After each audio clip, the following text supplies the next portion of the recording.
What is going on, everybody? Welcome to another brand new installment of For the Love of Wrestling. I, of course, am your host, the Renegade of Wrestling, JJ Williams.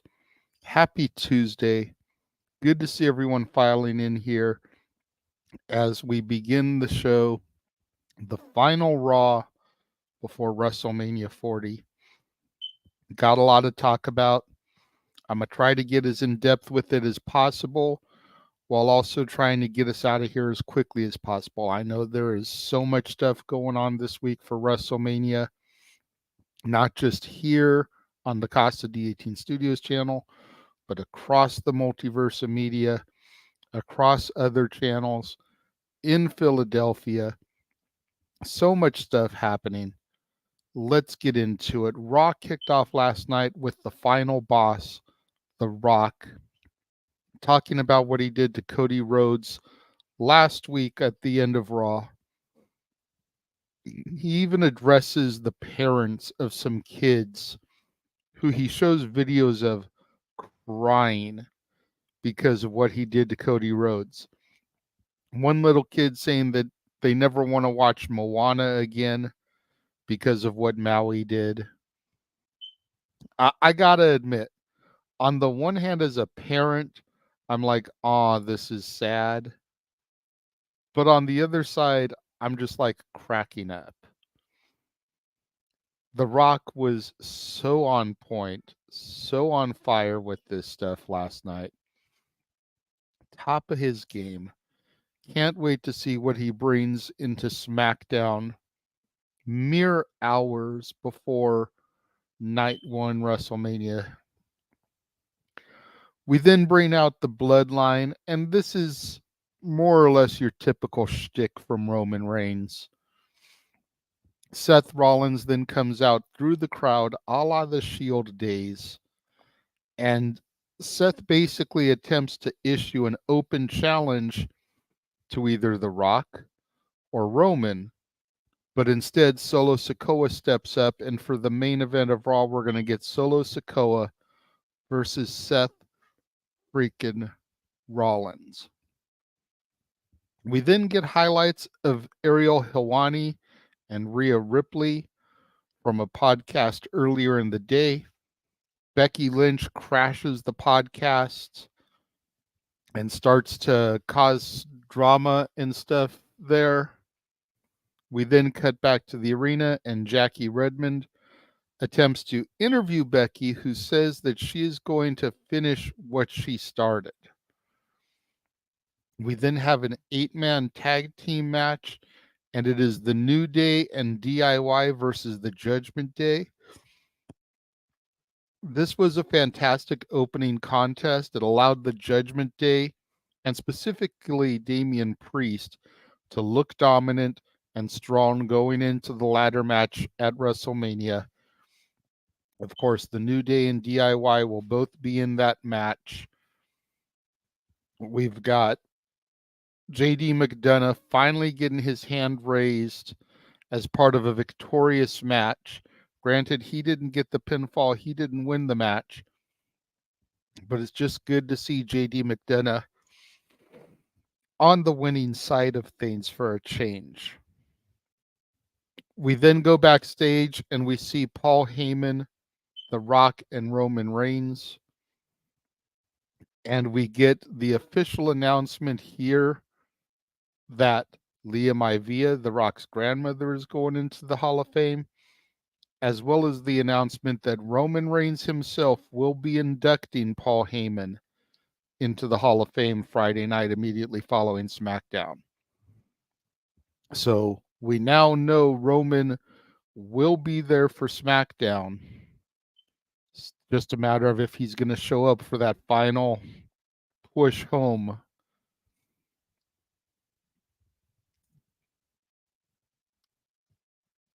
We then had a training vignette of Chad Gable and Sami Zayn. This was interesting because Gable was pushing and pushing and pushing Sami to the point where Sami finally admitted that he is scared of going in there against Gunther. I thought this was some good television here. We then had the Legado del Fantasma come into the Judgment Day clubhouse because of the relationship that Santos is developing with Dominic Mysterio. Priest isn't too happy about it. Mommy's asked to kind of tide things over with Priest.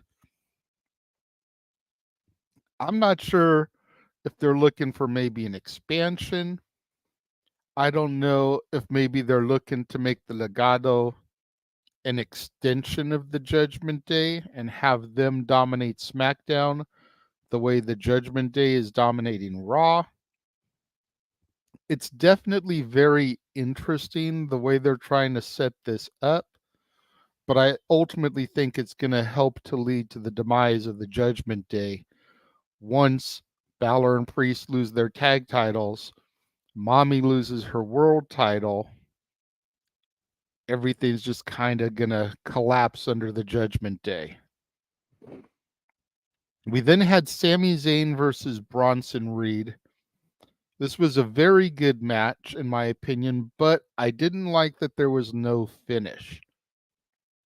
Gunther apparently brutally attacks Chad Gable backstage, drags him out onto the entrance ramp. This distracts Sammy. Sammy goes out there to try to get some of Gunther.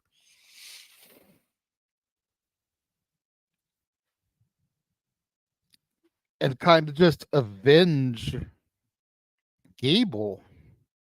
But there's no count out, no disqualification when Gunther begins attacking Sammy. Like, there's no reason that they shouldn't have announced that Bronson Reed won via count out.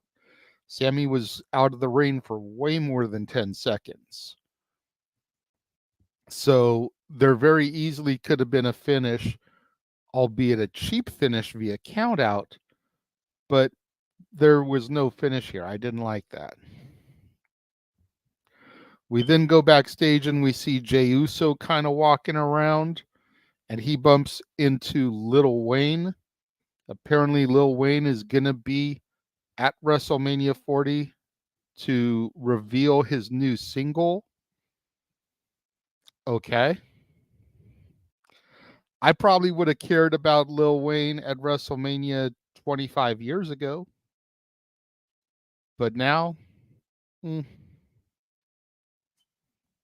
We then had Ivy Nile and Maxine Dupree taking on Indy Hartwell and Candice LeRae. This was an all right match. Everybody knows how I feel about Candice LeRae, so I'm not going to go down that rabbit hole to Wonderland. But I did like the way Maxine Dupree got the surprising roll of victory over Indy Hartwell. She drop-kicked Indy, who knocked Candice off the ropes and then rolled her up for a pinfall. Great way to do the finish of the match. Great way for Maxine to get a little bit of revenge for the way that Candice has been treating her as of late. I'm curious to see how this further develops, but I do feel like the match could have been a little bit better.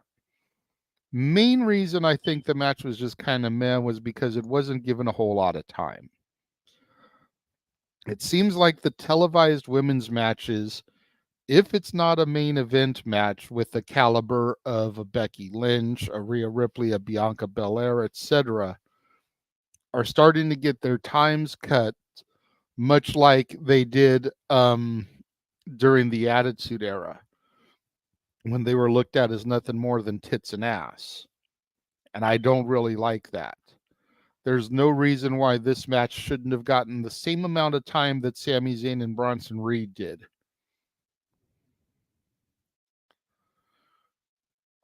We then had Jey Uso backstage again, and he's talking to Seth Rollins, telling him that he has his back if he needs it tonight. We then go to a vignette of Drew McIntyre, and he's basically giving a eulogy for Seth Rollins and CM Punk. He's in a funeral parlor. He's talking about CM Punk and his WrestleMania dreams and how they're dead in the water and buried. Very well produced. Good stuff here from Drew McIntyre. We then had Ricochet taking on Ivar in a match where I was just like, man, I don't know. It was good. Don't get me wrong. It was good. Ricochet was able to do some flashy high spots. As we all know, for a big man, Ivar can actually move. So the match was decent. Again, Ricochet gets the victory here, but I feel like, again, this match could have been easily scrapped to give the women's tag match a little bit more time. We didn't further any storylines here. At best, both these guys are going to be in the Andre Battle Royal on Friday. Neither one of them is a viable contender. Neither one of them is going to win. But as much as I despise Candice LeRae, that's a storyline that we're advancing. This was a throwaway match. We then had Becky Lynch come out to the ring for a promo. Becky wants Rhea now. She doesn't want to wait till WrestleMania. Adam Pearce comes out, tries to prevent it from happening. Rhea Ripley comes out, kind of jaw jacks from behind Pearce. Pearce tries to stop her from going down to the ring. Isn't successful. The two of them brawl for a little bit before Pearce and security are finally able to separate them. We then had a six-woman tag team match. Zoe Stark, Shayna Baszler, and Tegan Nox taking on the Kabuki Warriors and Dakota Kai. This was basically just a match to kind of get the Kabuki Warriors and Dakota Kai with a little bit of momentum going into their match at WrestleMania against Bianca Belair, Jade Cargill, and Naomi. Good but predictable. And again, this match got more time than the Ivy Nile, Maxine Dupree, Candice LeRae, Indy Hartwell match did. Zoe, Shayna, and Tegan ain't got fuck all going on the shows.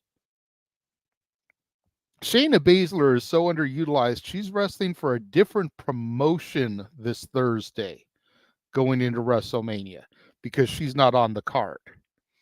But we couldn't give that TV time to a match that actually has storyline developing. We then go backstage. We see Seth Rollins making his way to the ring. He sees Drew McIntyre, tells him he's not dead yet before going out. Seth freaking Rollins versus Solo Sikoa was basically everything you would expect it to be on a pay-per-view go-home show. And I don't mean that with any kind of disrespect, but Seth was very much dominant over Solo, who has not won a match since he defeated John Cena. So Solo is definitely on this downward spiral, which I don't like. They had Seth win with the curb stomp, and then here comes everybody else for the bloodline. You know, we've got Jimmy out there, we've got Rock out there, we've got Roman out there, we've got Cody trying to come out there, we've got Jay coming out there. Like I said, everything you would expect for a big go-home main event to a pay-per-view PLE, because now we've got Rock and Roman out there, we've got Cody and Seth out there, we've got Jimmy and Jay out there. Everything you would expect. Very, very predictable. But that doesn't mean that it wasn't good. I thought that this go-home Raw was a lot better than some of the other go-homes I've seen in recent memory. A lot of the go-home Raws that I've seen in recent memory, whether it's Chamber or Rumble, whatever, very forgetful. I realize this is the go-home to Mania, Mania is wrestling Super Bowl. It's bigger, it's badder, it's better. It needs to be more extravagant. But this very much was that. It was very much a go-home show that made you remember what you saw and left you wanting more.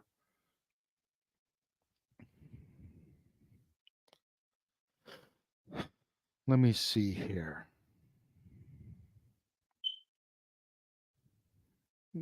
Okay. Good thoughts from you guys in the chat room.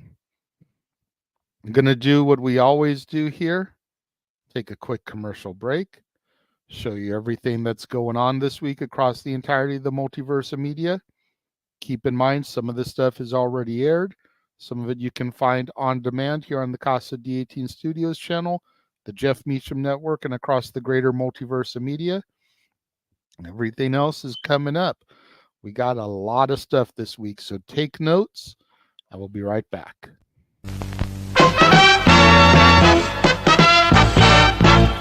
And now, preview time. So let's take a look at what's coming your way.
Like I said, there is so much stuff coming up this week that we are presenting to you here and across the entirety of the multiverse of media.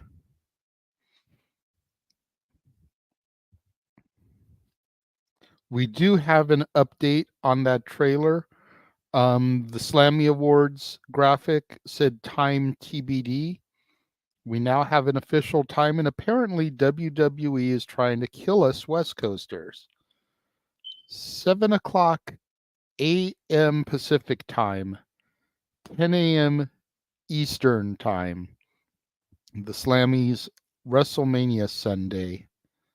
We will be covering that here across the multiverse of media. And that's going to be after getting done with whatever time we get off the air with open mic night. Thankfully, there should give us a little bit of a break between the Slammies and night 2 beginning. Maybe can get a little bit of a nap in.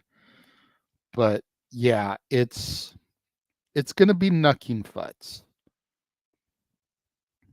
That's going to just about wrap things up for today. Make sure you tune in at 3 o'clock Pacific, 6 o'clock Eastern for Stat Boy Sports Bar today. Stat Boy has got baseball opening weekend to discuss, UFL opening weekend to discuss. NBA and NHL are making their way closer to playoff stretch. The season is almost over, so every game counts at this point, plus so much more. And then, of course, you want to make sure you're here tomorrow, same bat time, same bat channel, when I discuss NWA Power and NXT. Review those two shows. Make sure you tune in at 11 a.m. Pacific, 2 p.m. Eastern for my review of the epic journey of Dwayne "The Rock" Johnson. And until then, thank you guys for joining me. Thank you guys for tuning in. I will see you guys later. The Jeff Meacham Network's Multiverse of Media. For over 15 years, the recognized symbol of excellence and the standard bearer in coverage of sports and entertainment. Thank you, JJ. Appreciate you